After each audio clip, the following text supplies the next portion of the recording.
ஓம் சாந்தி. September 3, 2025. காலை முரளி பாப்தாதா, மதுபன். இனிமையான குழந்தைகளே, உண்மையான வழிகாட்டி உங்களுக்கு உண்மையான யாத்திரையை காண்பிப்பதற்காக வந்துள்ளார். உங்கள் யாத்திரையில் பிரதான விஷயம் தூய்மையே ஆகும். நினைவில் நிலைத்திருந்து தூய்மையாகுங்கள். கேள்வி: தூதுவரின் குழந்தைகளாகி நீங்கள் எந்த விஷயங்களைப் பற்றி விவாதிக்கவோ வாதாடவோ கூடாது. ஆனால் ஒரே ஒரு அக்கறையையே கொண்டிருக்க வேண்டும். பதில்: தூதுவரின் குழந்தைகளே, அனைவருக்கும் இந்த செய்தியை கொடுங்கள். உங்களை ஓர் ஆத்மாவாக கருதி தந்தையை நினைவு செய்யுங்கள். இந்த யோக அக்னி மூலமாகவே உங்கள் பாவங்கள் அழிக்கப்படும். இந்த ஒரே ஒரு அக்கறையை மாத்திரமே கொண்டிருங்கள். மற்ற விஷயங்களில் ஈடுபடுவதில் எவ்வித நன்மையும் இல்லை. நீங்கள் அனைவருக்கும் தந்தையின் அறிமுகத்தை கொடுக்க வேண்டும். அதன் மூலமாக அவர்கள் ஆஸ்திகர்கள் ஆக முடியும். படைப்பவராகிய தந்தை யார் என்பதை அவர்கள் புரிந்து கொள்ளும் பொழுது படைப்பை புரிந்து கொள்வது அவர்களுக்கு இலகுவாகும். பாடல்: எங்கள் யாத்திரை தனித்துவமானது. ஓம் சாந்தி. நீங்கள் உண்மையான யாத்திரை ஸ்தலத்தின் வாசிகள் என்பதை இனிமையிலும் இனிமையான ஆன்மீக குழந்தைகளாகி நீங்கள் அறிவீர்கள். உண்மையான வழிகாட்டியும் அவரது குழந்தைகளாகிய நாங்களும் உண்மையான யாத்திரையில் செல்கின்றோம். இது பொய்யான பூமியாகும். இது தூய்மையற்ற பூமியாகும். நாங்கள் இப்பொழுது அந்த தூய பூமியாகிய சத்யுக பூமிக்கு செல்கின்றோம். மக்கள் யாத்திரை செல்கின்றனர். சில நேரங்களில் எவரும் எந்நேரத்திலும் செல்லக்கூடியதாக விசேஷ யாத்திரைகளும் உள்ளன. இதுவும் உண்மையான வழிகாட்டி வரும் பொழுது நீங்கள் செல்கின்ற ஒரு யாத்திரையே ஆகும். அவர் ஒவ்வொரு கல்பத்தின் சங்கமத்திலேயே வருகின்றார். இதில் வெப்பம், குளிர் அல்லது தடுமாறி திரிவதற்கான கேள்விக்கு இடமில்லை. இதுவே நினைவு யாத்திரையாகும். சந்நியாசிகளும் அந்த யாத்திரைகளில் செல்கின்றனர். தங்கள் யாத்திரையில் உண்மையாக இருப்பவர்கள் தூய்மையாக இருப்பார்கள். நீங்கள் அனைவரும் ஒரு யாத்திரையிலேயே இருக்கின்றீர்கள். நீங்கள் பிராமணர்கள். உண்மையான பிரம்மா குமார்களும் குமாரிகளும் யார்? என்றுமே விகாரத்தில் ஈடுபடாதவர்கள். நீங்கள் அனைவரும் நிச்சயமாக முயற்சியாளர்கள். மனதில் எண்ணங்கள் இருந்தாலும் விகாரத்தில் உண்மையாக ஈடுபடாதிருப்பதே பிரதான விஷயமாகும். பிராமணர்களில் எத்தனை பேர் விகாரமற்றவர்களாக இருக்கின்றனர் என எவராவது உங்களிடம் கேட்டால் அவரிடம் கூறுங்கள், இக்கேள்வியை கேட்பதற்கான அவசியமே இல்லை. உங்களுக்கு இந்த விஷயங்கள் அனைத்தினாலும் போஷாக்கு கிடைக்கிறதா? நீங்கள் யாத்ரீகர்கள் ஆக வேண்டும், அவ்வளவே. அங்கே எத்தனை யாத்ரீகர்கள் இருக்கிறார்கள் என கேட்பதில் எவ்வித நன்மையும் இல்லை. சில பிராமணர்கள் உண்மையானவர்கள், சிலர் போலியானவர்கள். இன்று அவர்கள் உண்மையானவர்களாக இருப்பார்கள், ஆனால் நாளையே அவர்கள் போலியானவர்கள் ஆகிவிடுவார்கள். ஒருவர் விகாரத்தில் விழுந்து விட்டால் அவர் பிராமணராக இருக்க மாட்டார். அவர் மீண்டும் சூத்ரர் ஆகின்றார். இன்று அவர் ஒரு சத்தியம் செய்கின்றார், நாளை அவர் விகாரத்தில் வீழ்ந்து ஓர் அசுரனை போன்று ஆகிவிடுகின்றார். எந்த அளவிற்கு தந்தை இங்கே இருந்து இந்த விஷயங்களை விளங்கப்படுத்த வேண்டும்?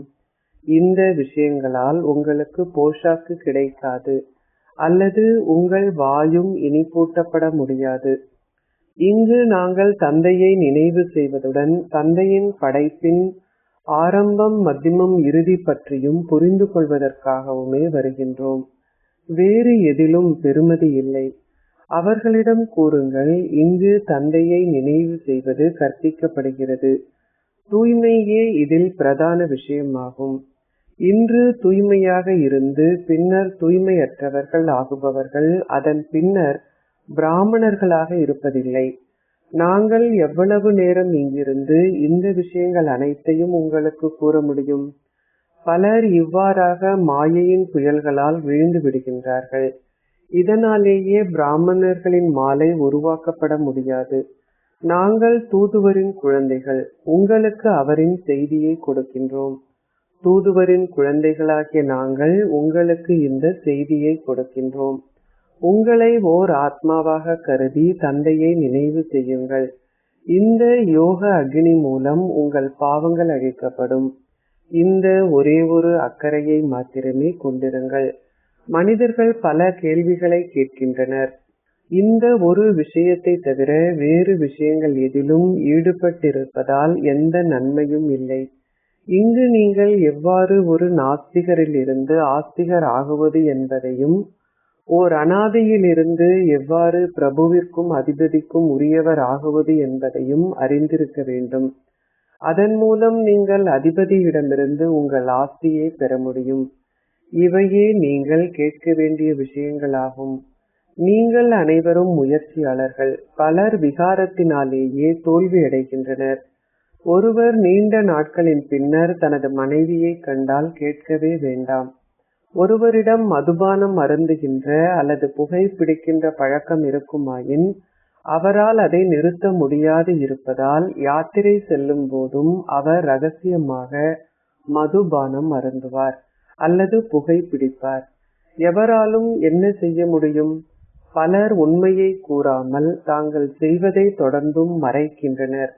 நீங்கள் சாமர்த்தியமாக பதில் கூறுவதற்கான பல வழிகளை பாபா குழந்தைகளாகிய உங்களுக்கு காண்பிக்கின்றார். மனிதர்கள் எவர் மூலமாக ஆஸ்திகர்கள் ஆகின்றார்களோ அந்த ஒரே ஒரு தந்தையின் அறிமுகத்தை மாத்திரம் கொடுங்கள். அவர்கள் முதலில் தந்தையை அறிந்து கொள்ளும் வரை கேள்விகள் கேட்பது பயனற்றதாகும். இங்கு வந்தாலும் எதையும் புரிந்து கொள்ளாத பலர் உள்ளனர். அவர்கள் தொடர்ந்தும் கேட்கின்றனர். எனினும் அவர்கள் எந்த நன்மையையும் பெறுவதில்லை. சிலர் பாபாவிற்கு எழுதுகின்றனர். 1000 அல்லது 2000 மக்கள் இங்கு வந்தனர். எனினும் அவர்களில் ஓர் இருவரே புரிந்து கொள்வதற்காக தொடர்ந்தும் வருகின்றனர். இன்னென்ன முக்கியஸ்தர்கள் தொடர்ந்தும் பெரிய ஒன்று கூடல்களுக்கு வருகின்றனர். அவர்கள் பெற வேண்டிய அறிமுகத்தை பெறவில்லை என்பது புரிந்து கொள்ளப்படுகிறது. அவர்கள் முழு அறிமுகத்தையும் பெறும் பொழுதே நீங்கள் கூறுவது சரி என்பதை அவர்களால் புரிந்து கொள்ள முடியும். ஆத்மாக்களாகிய எங்களது தந்தை பரம்பிதா பரமாத்மா ஆவார். அவரே எங்களுக்கு கற்பிக்கின்றார். அவர் கூறுகின்றார், உங்களை ஓர் ஆத்மாவாக கருதி என்னை நினைவு செய்யுங்கள். இந்த இறுதி பிறவியில் தூய்மையாகுங்கள். தூய்மையாக இருக்காதவர்கள் பிராமணர்கள் அல்ல, அவர்கள் சூத்ரர்கள். இது ஒரு யுத்த களமாகும். விருட்சம் தொடர்ந்தும் வளரும், புயல்களும் ஏற்படும், பல இலைகள் தொடர்ந்தும் விழும். உண்மையான பிராமணர்கள் யார் என்பதை யார் அமர்ந்திருந்து கணக்கிடுவார்கள்? ஒருபொழுதும் சூத்ரர்கள் ஆகாதவர்களும் யாருடைய கண்கள் எவரை நோக்கியும் சற்றேனும் ஈர்க்கப்படாமலும் இருக்கின்றதோ அவர்களே உண்மையான பிராமணர்கள். கர்மாதீத் ஸ்திதி இறுதியிலேயே அடையப்படும். இலக்கு மிக உயர்வானது. எதுவும் உங்கள் மனதில் புகக்கூடாது. நீங்கள் இறுதியிலேயே அந்த ஸ்திதியை அடைவீர்கள். இந்நேரத்தில் எவருமே அத்தகைய ஸ்திதியை கொண்டிருக்கவில்லை. இந்நேரத்தில் நீங்கள் அனைவரும் முயற்சியாளர்கள். நீங்கள் தொடர்ந்தும் தளம்பல் அடைகின்றீர்கள். கண்கள் பற்றிய கேள்வியே பிரதான விஷயமாகும். நாங்கள் ஆத்மாக்கள். இந்த சரீரங்கள் மூலம் நாங்கள் எங்கள் பாகங்களை நடிக்கின்றோம். நீங்கள் இப்பயிற்சியை மிக உறுதியாக்கிக் கொள்ள வேண்டும். இந்த ராவண ராஜ்யம் இருக்கும் வரை யுத்தம் தொடர்ந்தும் இடம்பெறும். இறுதியிலேயே கர்மாதீத் ஸ்திதி அடையப்படும். நீங்கள் முன்னேறி செல்லும் பொழுது இந்த உணர்வை கொண்டிருப்பதுடன் தொடர்ந்தும் அதை புரிந்து கொள்வீர்கள். தற்பொழுது விருட்சம் இன்னமும் மிகவும் சிறியதாகவே உள்ளது. புயல்கள் வந்ததும் இலைகள் வீழ்கின்றன. பலவீனமாக உள்ளவர்கள் விருட்சத்திலிருந்து வீழ்கின்றனர். உங்கள் ஸ்திதி எவ்வாறு உள்ளதென நீங்கள் ஒவ்வொருவரும் உங்களையே கேட்டு பார்க்கலாம். கேள்விகள் கேட்பவர்களுடன் அதிகம் தொடர்பு வைக்காதீர்கள். அவர்களிடம் கூறுங்கள், நாங்கள் தந்தையின் ஸ்ரீமத்தை பின்பற்றுகின்றோம். எல்லையற்ற தந்தை வந்து எங்களுக்கு எல்லையற்ற சந்தோஷத்தை கொடுக்கின்றார். அதாவது சந்தோஷம் மாத்திரமே உள்ள புதிய உலகை அவர் ஸ்தாபிக்கின்றார். மனிதர்கள் வாழ்கின்ற பிரதேசம் உலகமென அழைக்கப்படுகிறது. அசரீரி உலகில் ஆத்மாக்கள் மாத்திரமே உள்ளனர். எவ்வாறு ஒவ்வொரு ஆத்மாவும் இன்னும் சிறிய புள்ளியாகவே உள்ளார் என்பது எவரது புத்தியிலும் புகுவதில்லை. நீங்கள் புதியவர்கள், எவருக்கும் முதலில் இதை கூறக்கூடாது. எல்லையற்ற தந்தை உங்களுக்கு எல்லையற்ற ஆஸ்தியை கொடுக்கின்றார் என்பதை முதலில் அவர்களுக்கு விளங்கப்படுத்துங்கள். பாரதம் தூய்மையாக இருந்தது, அது இப்பொழுது தூய்மையற்றதாகிவிட்டது. கலியுகத்தின் பின்னர் சத்யுகம் இருக்கும். பிரம்மா குமார் குமாரிகளாகிய உங்களை தவிர வேறு எவராலும் இதை விளங்கப்படுத்த முடியாது. இது புதிய படைப்பாகும். தந்தையே உங்களுக்கு கற்பிக்கின்றார். இந்த விளக்கம் உங்கள் புத்திகளில் இருக்க வேண்டும். இதில் சிரமம் எதுவும் இல்லை. எவ்வாறாயினும் மாயை உங்களை மறக்கச் செய்து உங்களை பாவ செயல்கள் செய்ய வைக்கின்றாள். அரை கல்பமாக பாவ செயல்கள் செய்கின்ற பழக்கம் இருக்கிறது. அந்த அசுர பழக்க வழக்கங்கள் யாவும் நீக்கப்பட வேண்டும். பாபாவே கூறுகின்றார், நீங்கள் அனைவரும் முயற்சியாளர்கள். கர்மாத்தீத் ஸ்திதியை அடைவதற்கு நீண்ட காலம் எடுக்கும். பிராமணர்கள் என்றால் ஒரு பொழுதும் விகாரத்தில் ஈடுபடுவதில்லை. அவர்கள் யுத்த களத்தில் இருக்கும் பொழுது தோற்கடிக்கப்படுகிறார்கள். இதை பற்றி கேள்வி கேட்பதனால் எவ்வித நன்மையும் இல்லை. அனைத்திற்கும் முதலில் உங்கள் தந்தையை நினைவு செய்யுங்கள். சிவ் பாபா முன்னைய கல்பத்தில் செய்தது போன்றே எங்களுக்கு கட்டளை இடுகின்றார். உங்களை ஓர் ஆத்மாவாக கருதி என்னை நினைவு செய்யுங்கள். இது அதே யுத்தமாகும். தந்தை ஒரே ஒருவரே. ஸ்ரீ கிருஷ்ணரை தந்தை என அழைக்க முடியாது. அவர்கள் ஸ்ரீ கிருஷ்ணரின் பெயரை புகுத்திவிட்டார்கள். தந்தை மாத்திரமே தவறானவற்றை மாற்றி சரியானதாக்குகின்றார். இதனாலேயே அவர் சத்தியமானவர் என அழைக்கப்படுகின்றார். இந்நேரத்தில் குழந்தைகளாகி நீங்கள் மாத்திரமே முழு உலகினதும் ரகசியங்களை அறிவீர்கள். சத்யுகத்தில் அது தேவ வம்சமாகும். ராவண ராஜ்யத்தில் இது அசுர வம்சமாகும். நீங்கள் சங்கமயுகத்தை மிக தெளிவாக காண்பிக்க வேண்டும். இது அதி மேன்மையான சங்கமயுகமாகும். அக்கரையில் தேவர்களும் இக்கரையில் அசுரர்களும் உள்ளனர். எவ்வாறாயினும் அவர்கள் ஒருவரோடு ஒருவர் யுத்தம் செய்வதில்லை. பிராமணர்களாகிய உங்களின் யுத்தம் விகாரங்களுடனேயே ஆகும். எனினும் இதை யுத்தம் என்றும் அழைக்க முடியாது. காமமே அனைத்திலும் கொடிய விகாரமாகும். இந்த விகாரமே மகா எதிரியாகும். அதை வெற்றி கொள்வதன் மூலம் நீங்கள் உலகை வென்றவர்கள் ஆகின்றீர்கள். இந்த விகாரத்தினாலேயே அப்பாவிகள் அடிக்கப்படுகின்றனர். பலவிதமான தடைகள் உள்ளன. தூய்மையே பிரதான விஷயமாகும். தொடர்ந்தும் முயற்சி செய்வதன் மூலமும் தொடர்ந்தும் புயல்களை அனுபவம் செய்வதன் மூலமும் நீங்கள் இறுதியில் வெற்றியாளர்கள் ஆகுவீர்கள். ஏனென்றால் மாயையும் களைப்படைந்து விடுவாள். குத்துச்சண்டையில் பலசாலி மிக விரைவிலேயே தனது எதிரியை தோற்கடித்து விடுவார்.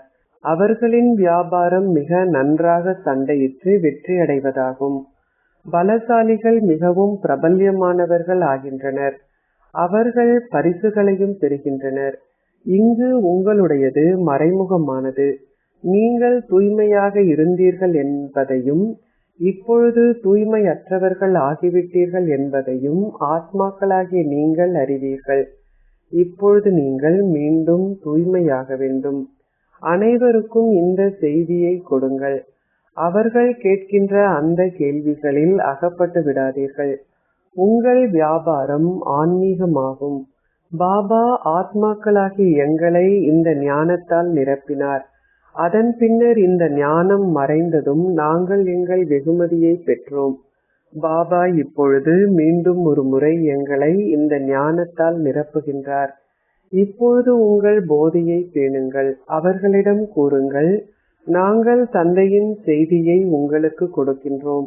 தந்தையை நினைவு செய்யுங்கள். நீங்கள் நன்மை பெறுவீர்கள். உங்கள் வியாபாரம் ஆன்மீகமாகும். தந்தையை அறிந்து கொள்வதே முதலாவதும் முதன்மையானதுமான விஷயமாகும். தந்தை மாத்திரமே ஞானக்கடல் ஆவார். அவர் சமய நூல்களை உரைப்பதில்லை. தத்துவ ஞானிகள் நூல்களை கற்கின்றனர். ஆனால் கடவுள் ஞானம் நிறைந்தவர். அவர் உலகின் ஆரம்பம், மத்தியமம், இறுதி பற்றிய ஞானத்தை கொண்டுள்ளார். அவர் எதையாவது கற்றாரா? அவர் வேதங்கள், சமய நூல்கள் போன்ற அனைத்தையும் அறிவார். தந்தை கூறுகின்றார், எனது பாகம் உங்களுக்கு இந்த ஞானத்தை விளங்கப்படுத்துவதே ஆகும். வேறு எவராலும் இந்த ஞானத்திற்கும் பக்திக்கும் இடையிலான வேறுபாட்டை உங்களுக்கு விளங்கப்படுத்த முடியாது. இந்த ஞானம் ஒரு கல்வியாகும். பக்தியை இந்த ஞானம் என அழைக்க முடியாது. சத்கதியை அருள்பவர் தந்தை ஒருவரே ஆவார். உலக வரலாறும் நிச்சயமாக மீண்டும் மீண்டும் நிகழ்கிறது. பழைய உலகம் முடிவடைந்த பின்னர் புதிய உலகம் நிச்சயமாக வர வேண்டும். பாபா உங்களுக்கு மீண்டும் ஒரு முறை கற்பிக்கின்றார் என்பதை குழந்தைகளாகி நீங்கள் அறிவீர்கள். தந்தை கூறுகின்றார், என்னை நினைவு செய்யுங்கள். அவர் இதையே மிக அதிகமாக வலியுறுத்துகின்றார். மிகவும் பிரபல்யம் வாய்ந்த பல குழந்தைகள் நினைவு யாத்திரையில் மிகவும் பலவீனமாக இருப்பதை பாபா அறிவார். மிகவும் பிரபல்யமாக இல்லாதவர்களும் பந்தனத்தில் இருப்பவர்களும் ஏழைகளும் நினைவு யாத்திரையில் அதிகளவில் நிலைத்திருக்கின்றனர். நீங்கள் ஒவ்வொருவரும் உங்கள் இதயத்தையே கேட்டு பாருங்கள். நான் எவ்வளவு நேரம் தந்தையை நினைவு செய்கின்றேன்? தந்தை கூறுகின்றார், குழந்தைகளே, இயன்றவரை என்னை நினைவு செய்யுங்கள். உள்ளார்ந்தமாக மிகவும் மலர்ச்சியாக இருங்கள். கடவுளே உங்களுக்கு கற்பிக்கின்றார். எனவே நீங்கள் அதிக அளவு சந்தோஷத்தை கொண்டிருக்க வேண்டும். தந்தை கூறுகின்றார், ஆத்மாக்களாகிய நீங்கள் தூய்மையாக இருந்தீர்கள். பின்னர் வெவ்வேறு சரீரங்களை எடுத்து உங்கள் பாகங்களை நடிக்கும் பொழுது நீங்கள் தூய்மையற்றவர்கள் ஆகிவிட்டீர்கள். இப்பொழுது நீங்கள் மீண்டும் தூய்மையாகி உங்கள் தெய்வீக பாகங்களை மீண்டும் நடிக்க வேண்டும்.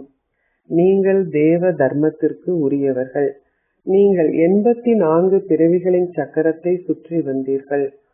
சூரிய வம்சத்தை சார்ந்த அனைவருமே 84 பிறவிகளை எடுப்பதில்லை. சிலர் தாமதமாகவே தொடர்ந்தும் கீழே இறங்குகின்றனர். அவ்வாறு இல்லாது விட்டால் அனைவருமே உடனடியாக கீழிறங்கி வரவேண்டி இருந்திருக்கும். ஒருவர் அதிகாலையில் விழித்தெழுந்து தனது புத்தியை பயன்படுத்தினால் அவரால் இந்த விஷயங்களை புரிந்து கொள்ள முடியும். குழந்தைகளாகிய நீங்களே இந்த ஞான கடலை கடைய வேண்டும். சிவ் பாபா இதனை செய்வதில்லை. அவர் கூறுகின்றார், நாடகத்தின்படி நான் எதை உங்களுக்கு கூறினாலும் முன்னைய கல்பத்தில் நான் உங்களுக்கு விளங்கப்படுத்திய அதே விஷயங்களையே இப்பொழுது உங்களுக்கு விளங்கப்படுத்துகின்றேன் என்பதை புரிந்து கொள்ளுங்கள். நீங்கள் இந்த ஞானத்தை கடைய வேண்டும். ஏனெனில் நீங்களே இந்த ஞானத்தை மற்றவர்களுக்கு கொடுத்து விளங்கப்படுத்த வேண்டும். இந்த பிரம்மாவும் இந்த ஞானத்தை கடைகின்றார். சிவ் பாபா அன்றி பிரம்மா, குமார், குமாரிகளாகிய நீங்களே அதை கடைய வேண்டும். எவருடனும் அதிகம் பேசாதிருப்பதே பிரதான விஷயமாகும். சமய நூல்களை கற்பவர்கள் தங்கள் மத்தியில் அதிக அளவில் விவாதிக்கின்றனர். நீங்கள் எவருடனும் விவாதிக்கவோ வாதாடவோ கூடாது. நீங்கள் அனைவருக்கும் செய்தியை கொடுக்க வேண்டும். அவ்வளவே. அனைத்திற்கும் முதலில் பிரதான விஷயத்தை விளங்கப்படுத்துங்கள்.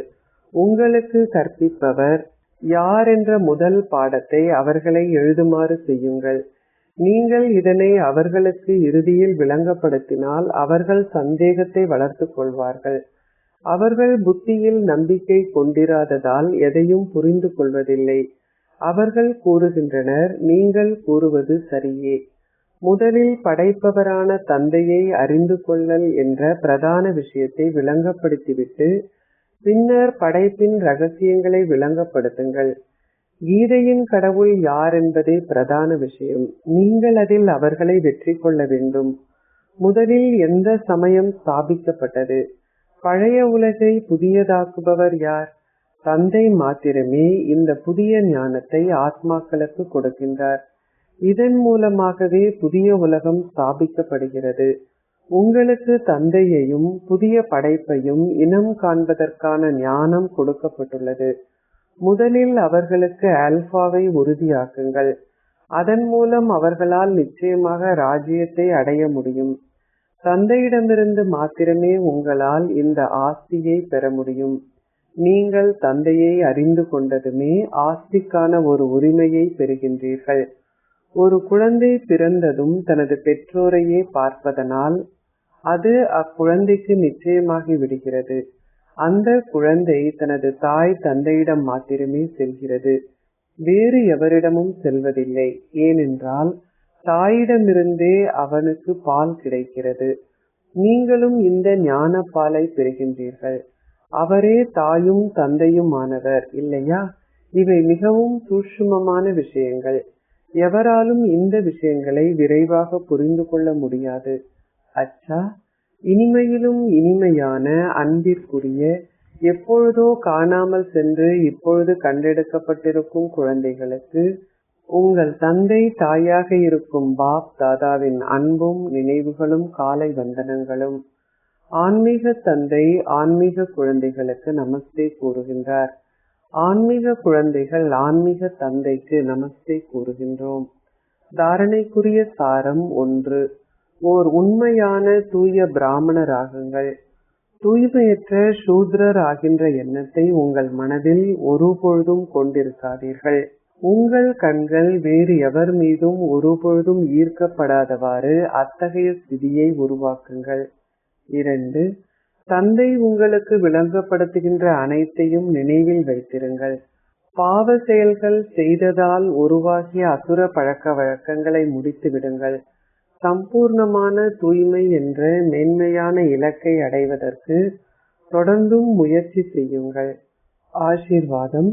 நீங்கள் மாஸ்டர் சர்வ சக்திவான் ஆகி சகல காரணங்களுக்கும் தீர்வுகளை கண்டுபிடித்து அதனால் பயம் மற்றும் கவலையிலிருந்து விடுபட்டு இருப்பீர்களாக.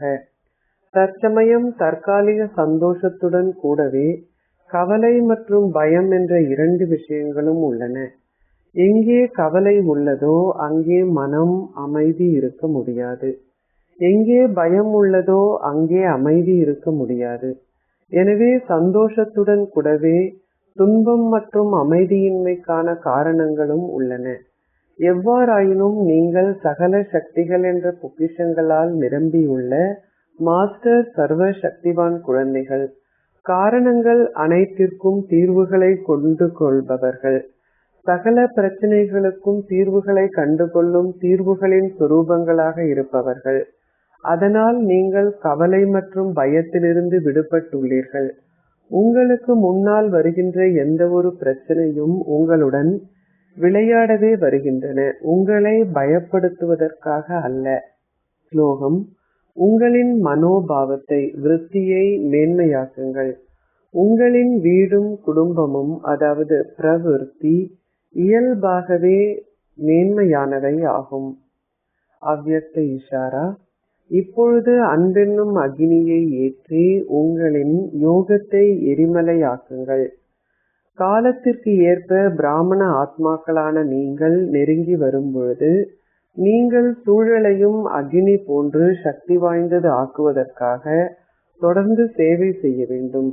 இதற்கு நீங்கள் உங்களுக்கிடையே பட்டிகளையும் ஆழமான கலந்துரையாடல்களையும் செய்ய முடியும். ஆனால் நீங்கள் எரிமலை ரூபத்தை அனுபவம் செய்வதுடன் மற்றவர்களுக்கும் இந்த அனுபவத்தை கொடுக்க வேண்டும். இந்த சேவை செய்வதில் மும்முரமாக ஈடுபடுங்கள். அப்பொழுது சகல அற்பமான விஷயங்களும் மாற்றப்பட்டுவிடும். ஓம் சாந்தி.